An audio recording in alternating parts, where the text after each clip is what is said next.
Cavendish well placed still on the wheel. Here comes the team of DECEUNINK Quick-Step. You know what my next question is going to be. Are you thinking about that? Don't say the name, don't say that. I didn't say anything. I'm not thinking about anything. Didn't think I'd ever get to come back to this race. Who's going to win in Fougères? Is it going to be Cavendish? Cavendish takes the stage! Cavendish in the centre, and Mark Cavendish wins number 32. Cavendish, 33 wins in the Tour de France. Merckx's record is on. I just won a stage of the Tour, and that's what people work their whole lives for, you know. Stage 13 is one of the longest of this year's Tour, 220 kilometres between Nîmes and Carcassonne.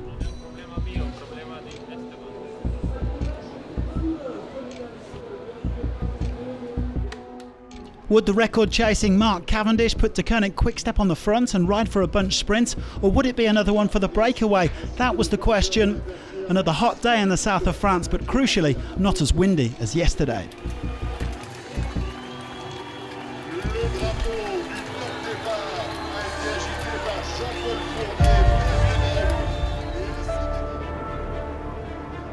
There were no real echelons to speak of as they left Nîmes, but still plenty of attacks. A lot of teams trying to send a man up the road because there won't be many opportunities to win between now and Paris. 2,000 kilometres down, 1,400 to go. The pace was high for the first 20k until three men finally squeezed out a gap. Pierre Latour of Total Energies joined by two Tour debutants, Omer Goldstein from Israel Startup Nation and Sean Bennett from Kubega Next Hash. DECEUNINK Quick-Step were happy with that trio and were soon policing the peloton, shutting down a couple of moves from DSM and Trek Segafredo. Another attack, and DSM aren't happy with this, so they decide with Mark Donovan to try and turn the pace up. DECEUNINK Quick-Step there, Tom Scoynes looking for an opportunity. Maintenant 4 minutes et 15 secondes, 4 minutes et 15, 4 minutes 15. The three breakaway riders weren't given too much rope by the sprint teams, with the gap never exceeding 5 minutes. Race leader Tadej POGAČAR flanked by UAE Team Emirates, with DECEUNINK Quick-Step still doing most of the work in the peloton. Petr Vakoč also up there for ALPECIN FENIX sprinter Jasper PHILIPSEN. The intermediate sprint came with just over 100 kilometres still to ride. Michael Matthews, Philipsen, then MØRKÖV trying to bring Mark Cavendish through to take these points. There are 13 points on offer, so it's a good moment for them, and Cavendish decides that he's not going to contest it hard. Colbrelli, Matthews, MØRKÖV, Philipsen, Cavendish. The gap down to under 2 minutes before a moment of drama in the bunch. Sur la route, attention.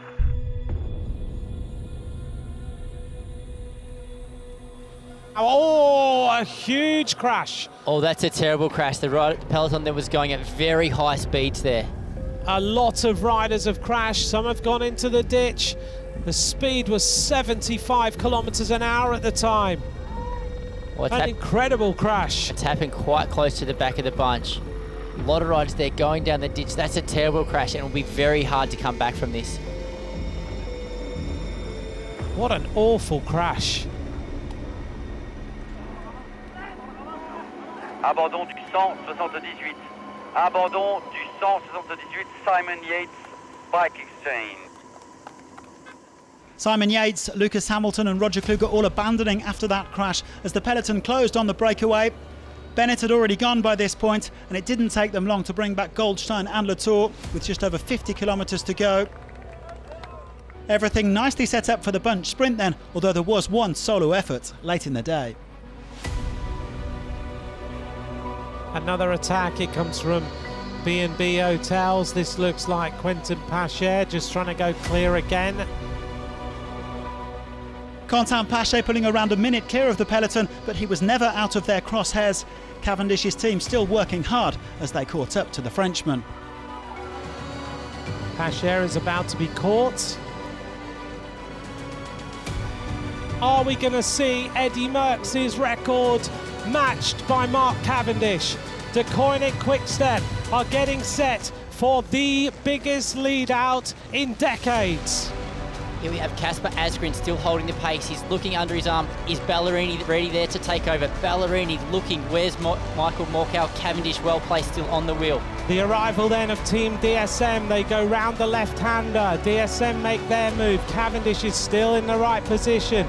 Matti Moric is leading out Sonny Colbrelli. Here comes the team of DECEUNINCK Quick-Step, but Nasser Bouhanni has sneaked himself in. Cavendish trying to find his way out of the box, and there's an attack at the front, and it's Ballerini. Ballerini goes clear for DECEUNINCK Quick-Step. Cavendish is about to get ready, but Ballerini has a little bit of a gap on the rest of the riders. Who's going to take this one? Morkow is getting set to lead out Mark Cavendish. Is this going to be the record of Merckx? Philipsen goes on the left-hand side. Mark Cavendish, the Manx missile, matches Merckx. 34 wins in the Tour de France.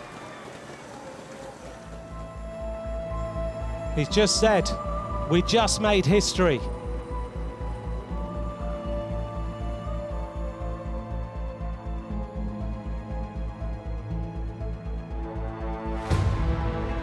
Now I can ask the question. What's it like to be the equal of Eddy Merckx? What's it like to be the record holder of stage wins on the Tour de France? Wow.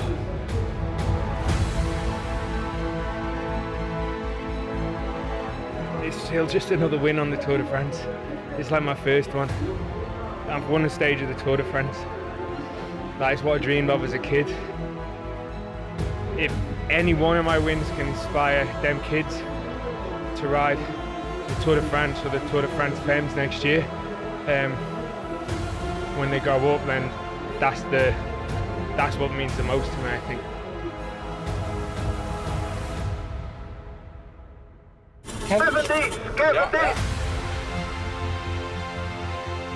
He is the fastest man in the world right now, Mark Cavendish.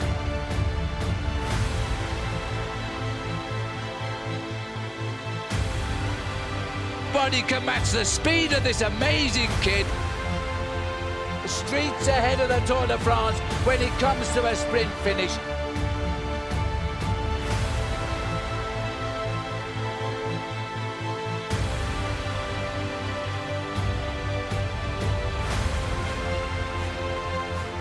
"46 years after Merckx took his 34th stage win, his incredible record has been matched by the Manx missile.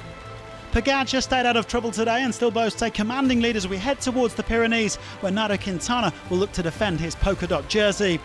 POGAČAR and his closest rival in white, Jonas Vingegaard, will also renew hostilities after the Ventoux. As for Cav, he'll now switch to survival mode. If he can get through the Pyrenees, the outright record and a second green jersey could be waiting in week 3.